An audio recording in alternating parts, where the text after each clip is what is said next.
Bismillahirrahmanirrahim. Assalamualaikum warahmatullahi wabarakatuh. Pada kesempatan kali ini kita akan belajar tentang uji hipotesis komparatif untuk variabel numerik dua kelompok. Nah, yang perlu kita pahami di awal bahwasannya hipotesis komparatif ini adalah pada penelitian-penelitian yang komparasi ya. Jadi komparasi itu penelitian yang membandingkan antara variabel A dengan variabel B atau data A dengan data B. Ini namanya uji hipotesis komparatif.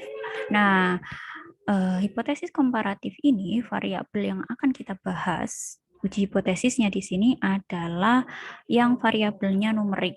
Nanti kita lihat resumnya sebentar dan yang akan kita bicarakan itu untuk dua kelompok saja. Jadi kalau misalkan lebih dari dua kelompok tidak akan kita bahas di sini. Jadi ini sangat dasar sekali. Jadi kita mulai dari ini ya. Review sebenarnya di awal kita memang harus memahami untuk mengidentifikasi jenis analisis bivariat, kita harus menentukan dulu ya skala pengukuran variabel. Nah, menentukan skala pengukuran variabel tadi yang kita bicarakan di awal bahwa nanti dia akan menentukan bagaimana dia termasuk kategori yang numerik atau yang kategorik. Nah, untuk yang topik kita pada kesempatan kali ini yang kita bahas ini. Nah, dua tabel ini karena yang kita bahas ini ya, hipotesis untuk yang komparatif, hipotesis komparatif dan kategorinya adalah yang numerik, di mana salah satu variabelnya harus ada numeriknya. Kalau yang ini numerik dan numerik, kalau yang satunya adalah yang kategorik dan numerik. Jadi untuk yang saya blok ini, ya di tabel yang saya blok ini yang fokus yang akan kita diskusikan pada kesempatan kali ini. Nah, bagaimana dengan hipotesis korelatif? Yang hipotesis korelatif kemarin sudah kita bahas pada pertemuan sebelumnya. Bagaimana Bu kalau untuk yang hipotesis komparatif dengan variabel yang kategorik dan kategorik? Kalau untuk yang variabel kategorik ini pakai istilah komparatif kategorik. Nah, komparatif kategorik ini cara menentukan hipotesisnya agak berbeda ya. Agak berbedanya kenapa? Karena ternyata kita menggunakan istilah tabel B kali K. Nah, itu yang agak susah ya, ribet. Maka kalau bisa Anda punya data, jika punya data, usahakan data Anda jika sudah numerik jangan dikategorikan. Misalkan kalian punya data tentang pengetahuan ya. Pengetahuan biasanya kalau kalian mengkaji pengetahuan itu pasti ada skor. Nah, skornya itu jangan dikategorikan dulu tinggi, rendah, sedang. Kalau mau dianalisis jangan dikategorikan. Kenapa? Karena kalau sudah dikategorikan nanti dia masuk ini kategori. Sedangkan kalau misalkan datanya itu tetap skor yang kalian analisis itu termasuk data numerik sehingga seminimal mungkin kita tidak mengkategorikan. Terus Bu, bagaimana untuk penyajian data? Apakah boleh dikategorikan? Kalau penyajian data boleh dikategorikan, tetapi pada saat kalian melakukan analisis itu jangan dikategorikan. Karena kalau sudah dikategorikan, kategori-kategori misalnya, maka nanti ujinya untuk komparatif kategori itu lebih susah, banyak sekali pilihannya. Coba kita lihat ya. Nah, ini untuk uji ya, untuk uji hipotesis komparatif untuk variabel numerik dan ordinal. Jadi ini ada istilah yang numerik dan yang kategorik itu sering juga digunakan istilah ordinal ya, kategorik atau ordinal. Nah, numerik dan ordinal ini atau numerik dan kategorik ini pilihan ujinya kita harus menentukan dulu bagaimana dia termasuk jenis hipotesis apa. Kalau hipotesis komparatif yang kita bicarakan pada kesempatan kali ini, maka kita tentukan dulu apakah dia berpasangan atau tidak berpasangan. Maksudnya apa Bu, berpasangan dan tidak berpasangan? Kalau tidak berpasangan itu dia berasal, misalkan ada dua data atau dua kelompok, itu berasal dari responden yang berbeda. Nah, kalau berpasangan itu berasal dari responden yang sama. Nah, sedangkan Yang selanjutnya ditentukan adalah ini, dia 2 kelompok atau lebih dari 2 kelompok. Kalau misalkan dia 2 kelompok, nah ini adalah topik yang kita bahas pada kesempatan kali ini nih ya, yang saya blok ini. Jadi ini adalah topik yang akan kita bahas. Untuk yang tak berpasangan pilihannya jika 2 kelompok adalah uji T tidak berpasangan dan uji alternatifnya adalah Mann-Whitney. Kenapa ini disebut dengan uji alternatif? Seperti yang kita bahas kemarin pada uji uji korelatif ya, uji korelatif bahwa apabila distribusinya normal maka kita menggunakan uji yang parametrik ya. Kalau distribusi datanya tidak normal kita pilihnya yang non parametrik atau uji alternatif. Sehingga sama ini juga begitu, ketika uji distribusi data kita normal kita pilih yang uji utama, kemudian kalau tidak normal kita pilih yang alternatif. Yang kita bahas adalah yang 2 kelompok saja ya. Ini untuk yang tidak berpasangan. Nah, kalau tidak berpasangan itu sama ujinya. Yang uji yang parametriknya adalah uji T tidak berpasangan. Tuh sama ya, ini ada tidaknya. T tidak berpasangan. Bahasa Inggrisnya adalah apa? Independent test. Nah, ini uji T tidak berpasangan. Uji alternatifnya Mann-Whitney. Bagaimana dengan data yang berpasangan atau jika skala data yang satunya atau data kelompok data 1 dan kelompok data 2 itu diambil dari responden yang sama, maka pilihannya ya ini, dia termasuk 2 kelompok kan. Pilihannya jika distribusi datanya normal, kamu pakai uji parametrik yaitu uji T berpasangan, atau bahasa Inggrisnya adalah parity test ya, berpasangan itu paired, jadi parity test, uji T berpasangan jika distribusi data yang normal. Apabila distribusi datanya tidak normal, maka pilihannya adalah uji non-parametrik atau uji alternatif, yaitu menggunakan Wilcoxon.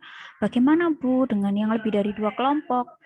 Ini nice to know aja, kalian bagus kalau tahu, jadi bukan utama ya yang kita bahas di sini, karena yang kita bahas hanya 2 kelompok saja di sini. One way ANOVA ya, ini kalau distribusi datanya normal. Kalau distribusi datanya tidak normal, pakai Kruskal-Wallis. Nah, jika datanya berpasangan, maka kalau lebih dari 2 kelompok, pilihannya adalah repeated ANOVA, uji utamanya, apabila distribusi datanya normal. Kemudian apabila distribusi datanya tidak normal, pilihan uji alternatifnya adalah uji Friedman. Mana Bu yang kita bahas? Ini, yang kita bahas pada kesempatan kali ini hanya uji ini. 2 kelompok untuk yang tidak berpasangan, berarti uji T tak berpasangan atau independent test. Dan uji alternatifnya yaitu Mann-Whitney. Atau pada kelompok yang berpasangan, kita membahas tentang uji T berpasangan atau parity test dengan uji alternatifnya Wilcoxon jika distribusi datanya tidak normal ya. Oke, kemudian, nah ini juga hipotesis komparatif ya dengan skala kategori yang nominal atau ordinal. Makanya tadi kan sudah saya bilang dari awal, jangan membuat data Anda itu menjadi kategori. Karena nanti pilihan ujinya akan lebih bingung, lebih banyak lagi. Saya pakai apa? Pakai chi-square kah? Pakai Fisher, pakai Kolmogorov-Smirnov. Nah, makin bingung ya. Ini penghitungannya juga menggunakan tabel B kali K. Terus untuk yang berpasangan juga menggunakan prinsip P kali K. Nah, ini gimana ini Bu? Pusing ya. Makanya nanti kalau punya data, usahakan data Anda yang Anda miliki itu memang benar-benar data yang belum dikategorikan. Skor ya skor apa adanya. Gitu ya. Ini pilihannya banyak kalau berpasangan juga jika datanya termasuk skala pengukuran kategori.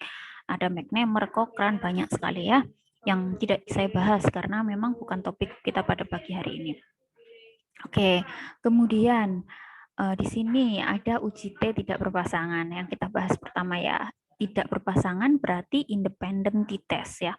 Uji T tidak berpasangan atau independent test. Bentar, biar tidak bingung. Independent test. Nah, independent test ini punya syarat-syarat ya. Punya syarat. Salah satunya pertama, distribusi datanya wajib normal. Kalau misalkan distribusi datanya tidak normal, tadi pilihannya adalah pakai uji alternatif, ya kan? Varian datanya ini boleh sama atau tidak.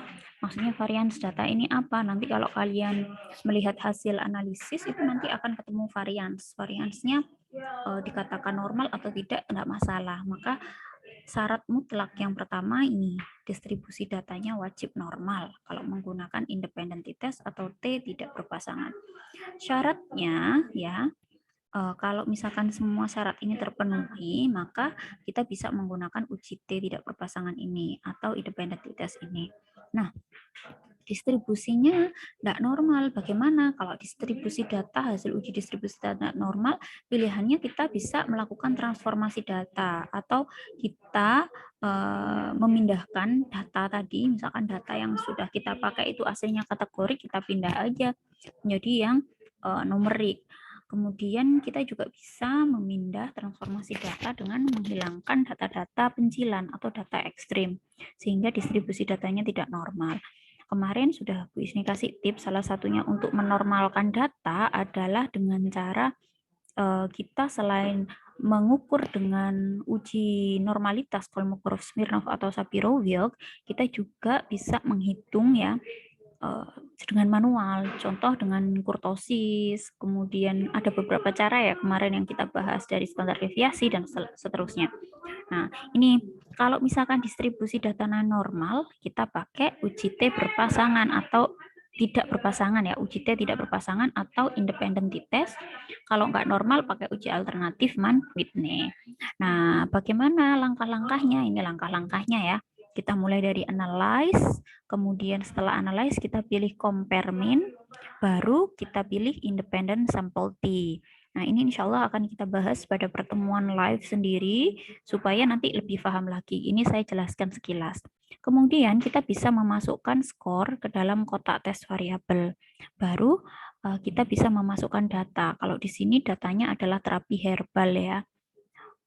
Dari datanya terapi yang herbal dan non herbal. Herbal dimasukkan dalam grouping variabel, kemudian define group itu diaktifkan, masukkan angka 1 untuk kotak grup 1 diberikan pada terapi herbal, kemudian masukkan angka 2 untuk kotak grup 2 tidak diberikan terapi herbal, baru diklik OK. Nah, ini salah satunya tahapan bagaimana kita melakukan uji analisis independent t-test. Dan ada beberapa interpretasi. Yang pertama ya, kita tadi yang sudah kita bahas, salah satunya syarat dari independent t-test adalah variansnya ya. Variansnya boleh sama atau tidak. Nah, cara membacanya, jika uji variansnya nilai P-nya itu kurang dari 0,05, itu maknanya adalah variasinya tidak sama. Tetapi kalau P-nya lebih dari 0,05, itu maknanya variasinya sama. Nanti kita lihat di tabel varians, ya, hasilnya akan seperti ini. Kita akan baca nanti bagaimana caranya supaya kita paham semuanya. Tidak sama. Tidak sama apa maksudnya? Nah, tidak sama ini uji T ya, uji T itu yang dibaca itu baris kedua.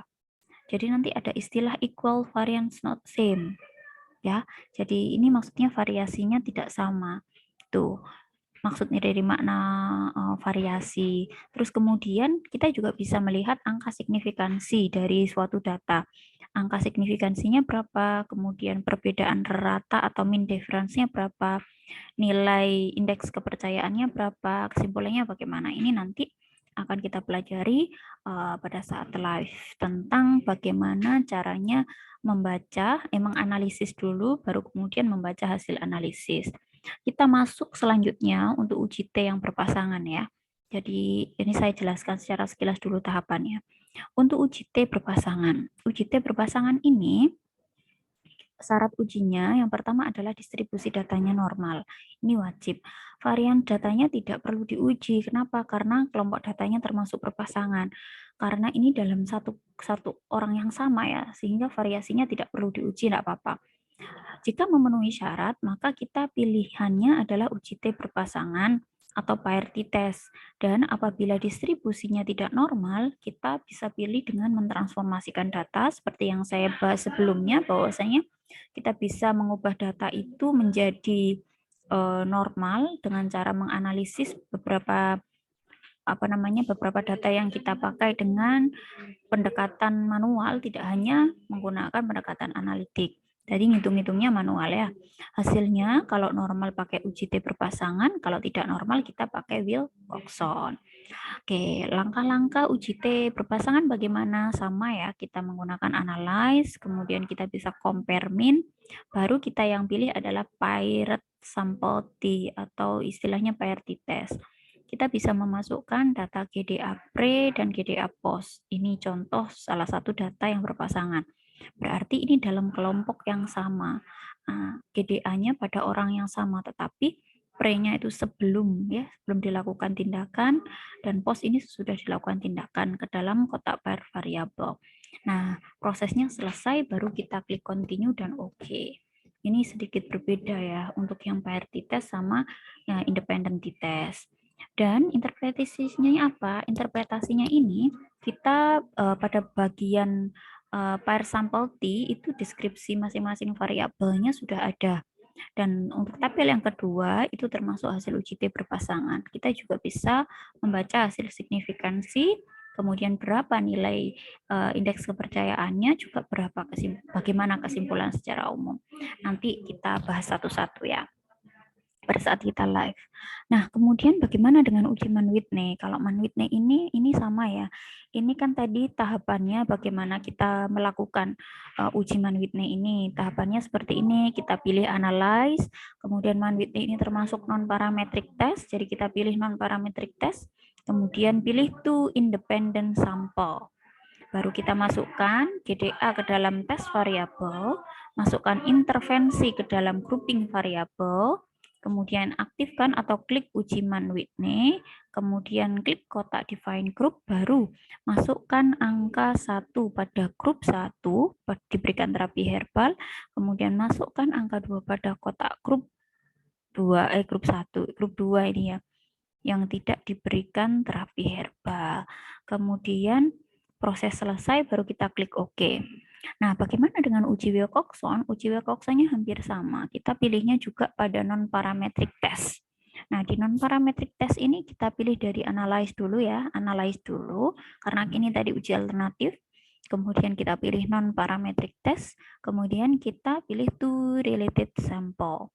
Ya, two related sample. Masukkan GDA yang pre, ya, kemudian GDA post ke dalam kotak test pair list. Nah, baru kemudian kita bisa aktifkan uji Wilcoxon.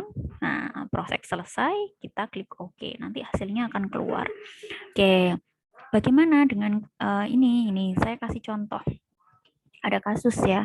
Apakah ada perbedaan kadar gula darah pasien DM yang mendapatkan terapi herbal dengan kadar gula darah pasien yang tidak mendapatkan terapi herbal? Pertama, kita harus identifikasi dulu berapa kelompok data yang dipunyai. Nah, berapa kelompok data yang dipunyai ini harus kita pastikan bagaimana desain penelitiannya. Pakai kelompok kontrol atau tanpa kelompok kontrol. Kalau kita melihat data ini, pasien yang tidak mendapatkan terapi herbal dan pasien yang mendapatkan terapi herbal, berarti two group ya dengan kontrol. Otomatis ada satu kelompok untuk herbal yang mendapatkan terapi herbal dan kelompok lain yang tidak mendapatkan terapi herbal. Nah, kemudian kita tentukan apakah data tersebut berpasangan atau tidak berpasangan. Caranya seperti ini. Nah, ini ya. Yang pertama, ada dua kelompok uji dengan kontrol yang tadi. Jadi ada intervensi 1 dan intervensi 2. Intervensi 1 itu perlakuan A, misalkan. Perlakuan A ini kita anggap yang dikasih terapi herbal. Kalau perlakuan B ini berarti dia tidak mendapatkan terapi herbal. Atau bisa jadi mendapatkan terapi tertentu ya, misalkan satunya herbal, satunya pakai yang obat-obatan generik misalkan, atau obat-obatan yang bukan alami, bukan herbal, non herbal gitu. Jadi intinya ada kelompok kontrol ini, perlakuan A dan ini perlakuan B atau disebut dengan kontrol. Nah, kita akan punya data. Ya, data apa? Yang pertama adalah data pre-1, data pre-test 1 pada kelompok intervensi. Kemudian ada data pre-2, berarti data pre-test pada kelompok intervensi, ya. data pretest pada kelompok intervensi 2 atau bisa kita sebut sebagai kelompok kontrol. Ya kan? Nah, bagaimana dengan data selanjutnya? Kalau data selanjutnya ini sama. Untuk yang post-test 1 itu adalah data post-test untuk kelompok intervensi. Ya, untuk kelompok intervensi 1. Kemudian untuk data post-test kelompok 2, ini adalah data post-test untuk kelompok intervensi 2 atau pada kelompok kontrol. Nah, akhirnya nanti ujinya akan berbeda-beda. Kenapa kok berbeda-beda? Coba kita lihat. Dia termasuk berpasangan atau tidak, kita tebak. Untuk pretest 1 ya, kelompok pretest 1 dengan kelompok pretest 2 ya. Ini termasuk berpasangan atau tidak? Silakan ditebak. Sedangkan untuk post-test 1 dengan post-test 2 ini termasuk berpasangan atau tidak? Kalau yang selanjutnya, pretest 1 dengan post-test 1 berpasangan atau tidak? Pretest 2 dengan post-test 2 ini termasuk berpasangan atau tidak? Kuncinya adalah berpasangan itu diambil dari responden yang sama. Ya, coba ya. Coba nanti dibahas. Kita bahas pada pertemuan selanjutnya. Insya Allah kuis ini nanti akan saya tanyakan ulang pada saat pertemuan live kita. Kemudian, bagaimana dengan ini? Berpasangan atau tidak? Ini. Jadi, kalau misalkan data pre-1 dengan pre-2, otomatis ini kelompoknya kan berbeda. Kelompok 1 dengan kelompok 2 ya kan. Satunya dikasih intervensi, satunya dikasih dikontrol atau tidak dikasih intervensi atau dengan intervensi yang lain.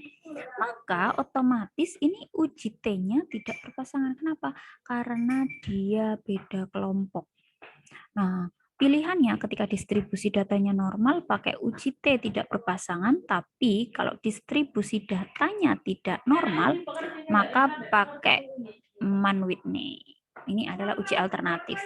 Nah, ini juga sama berlaku untuk membandingkan data post-test 1 dengan data post-test 2, maka pilihannya adalah kamu juga bisa menggunakan uji T tidak berpasangan dan uji alternatifnya adalah Mann-Whitney. Nah, kemudian untuk pre-1 dan pos-1, kalau kita melihat ini, pre-1 dan pos-1 berarti ini adalah pada kelompok yang sama. Oleh karena itu, kita memakainya adalah yang uji T berpasangan atau parity test. Kalau distribusi datanya normal. Jika tidak normal, maka kita pilih uji alternatif Wilcoxon. Ini juga berlaku untuk data pre-test kelompok 2 dan untuk pretest post-test kelompok 2 kita menggunakan uji T berpasangan atau Wilcoxon. Jadi dalam satu penelitian kita bisa menggunakan 2 uji sekaligus. Ya, dua uji hipotesis sekaligus. Kenapa begitu, Bu? Karena memang data yang kita punya itu banyak. Kita harus membandingkan tergantung desainnya. Makanya kalau desainnya hanya satu kelompok maka akan beda lagi. Oke, kita kasih contoh yang lain. Nah, ini ada contoh pengaruh infus hangat terhadap kejadian menggigil. Nah, desainnya ini adalah post-test only dengan kelompok ya, dengan kelompok kontrol. Maksudnya apa? Berarti begini, saya itu punya kelompok intervensi satu perlakuan, yaitu perlakuan apa? Perlakuan infus hangat ya, dikasih infus hangat. Ini biasanya pada pasien-pasien yang operasi ya, intraoperasi, intervensinya dikasih infus hangat. Kemudian yang kontrolnya tidak dikasih perlakuan atau tidak dikasih infus hangat. Dia hanya dikasih infus suhu normal. Ya, infus suhu normal. Jadi dia tidak ada intervensinya tidak sama. Tetapi kita melihat kejadian menggigil ini kan baru terlihat ketika post-op, sehingga kita tidak akan mendapatkan data pre-op. Ya kan? Tidak ada data pretest, yang ada adalah data post-test setelah dikasih intervensi. Oleh karena itu, data yang kita punya adalah data post-test untuk kelompok 1 dan data post-test untuk kelompok 2. Seperti yang kita ketahui, kelompok 1 dan kelompok 2 ini diambil dari responden yang berbeda. Oleh karena itu, termasuk berpasangan atau tidak? Ya jelas, kalau kelompoknya berbeda, dia tidak berpasangan. berpasangan. Kalau tidak berpasangan, maka pilihannya adalah menggunakan uji T tidak berpasangan atau independent t-test jika distribusi datanya normal. Apabila tidak normal, pilihannya adalah menggunakan Mann-Whitney. Jadi seperti itu kurang lebihnya untuk memilih uji distribusi untuk memilih uji hipotesis, yaitu uji hipotesis khususnya untuk uji ini ya, uji beda atau uji komparasi untuk membandingkan antara komparasi kelompok satu dengan kelompok yang lain. Tapi di sini yang kita bahas pada bivariat atau pada dua kelompok. Oke, demikian pembahasan atau topik yang kita diskusikan pada kesempatan kali ini. Bagi ada yang bertanya, silahkan boleh di kolom chat boleh, atau nanti pada saat live ketemu dengan saya pada proses perkuliahan, silahkan bertanya sebanyak-banyaknya boleh. Nanti akan kita bahas di sana sekaligus membahas bagaimana tahapan secara langsung uji melalui SPSS pada uji hipotesis komparatif atau komparasi. Oke, demikian dari saya. Kurang lebihnya mohon maaf, saya akhiri. Assalamualaikum warahmatullahi wabarakatuh.